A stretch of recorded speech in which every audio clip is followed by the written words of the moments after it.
Welcome back नाज़रीन। ख़बर जी शुरुआत कंदासीं हिन अहम ख़बर सां। बलूचिस्तान जे 34 मां 32 ज़िलनि में मकानी चूंडुनि लाइ वोटिंग जो अमल जारी आहे। पोलिंग सुबुह 8 वॻे शुरू थी जेका शाम 5 वॻे ताईं जारी रहंदी। मुख़्तलिफ़ पोलिंगुनि ते झेड़े दौरान डंडा ऐं गोलियूं लॻण सबबि हिकु ॼणो मारिजी वियो आहे। 10 ॼणा ज़ख़्मी थी पिया आहिनि। अव्हां खे अहम ख़बर ॾियूं पिया। इलेक्शन कमीशन मूजिबि 4556 शहरी ऐं ॿेराड़ीअ वारनि वार्डनि में वोटिंग थी रही आहे, जंहिं में 16,196 मर्द ऐं औरत उम्मीदवार हिसो वठी रहिया आहिनि। शहरी तकनि में 121 ऐं ॿेराड़ीअ वारनि वार्डनि में 1,436 उम्मीदवार बिना मुक़ाबले चूंडिजी चुका आहिनि। 5,226 पोलिंग स्टेशन्स क़ाइमु कयूं वयूं आहिनि। 2,034 पोलिंग खे इंतिहाई हसास करार ॾिनो वियो आहे। अव्हां खे आगाह कयूं पिया। बलूचिस्तान जे चूंडुनि बाबति पहिरियों भेरो सूबे में जनरल सीटुनि ते 132 औरत उम्मीदवार बि आम्हूं साम्हूं आहिनि।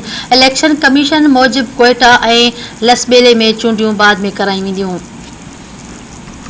अव्हां खे अहम ख़बर ॾियूं पिया। बलूचिस्तान जे 34 मां 32 ज़िलनि में मकानी चूंडुनि लाइ वोटिंग जो अमल जारी आहे। पोलिंग सुबुह 8 वॻे शुरू थी जेका शाम 5 वॻे ताईं जारी रहंदी।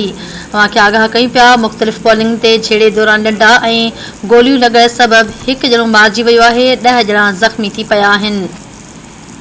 इलेक्शन कमीशन मूजिबि 4,000 वारनि वार्डनि में वोटिंग थी, जंहिं में 16,196 मर्द ऐं औरत उम्मीदवार हिसो वठी रहिया आहिनि।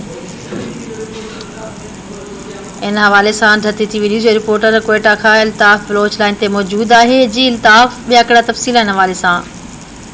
जी बिल्कुलु, अव्हां खे ॿुधाईंदो त हलां त अॼु बलूचिस्तान में जेको आहे त पाकिस्तान जे 34 मां 32 ज़िलनि में बलदियती इलेक्शन जो वोटिंग थी रहियो आहे।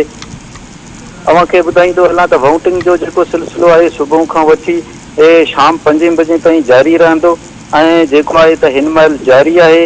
अव्हां खे इहो बि ॿुधाईंदो हलां त बलूचिस्तान जे चमन वारे इलाइक़े में ऐं सिबी जे इलाइक़े में ऐं जेको आहे त नसीराबाद जे इलाइक़े में, मस्तूंक जे इलाइक़े में हिकु पोलिंग ते जेको आहे त बदमज़गी थियो आहे ऐं जेको आहे उते झेड़ो थियो आहे। तक़रीबन जेको आहे त झेड़े में 10 खां 15 माण्हू ज़ख़्मी बि थी चुका आहिनि। ऐं इन खां अलावा जेको आहे त कुझु पोलिंग जेके आहिनि त कुझु पोलिंग बंदि बि कया विया आहिनि, जिन ते फायरिंग थियो आहे।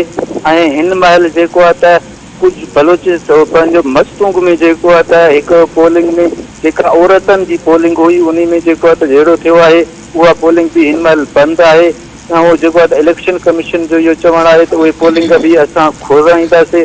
उते जेको आहे त फ़ौज ऐं जेको आहे त एफसी पुलिस लेवीज़ जा अहलकार बि उते जेको आहे मोकिलिया विया आहिनि ऐं जेको आहे त बाक़ी जेके पोलिंग आहिनि उन्हनि में जेको आहे त वोटिंग जो सिलसिलो जारी आहे।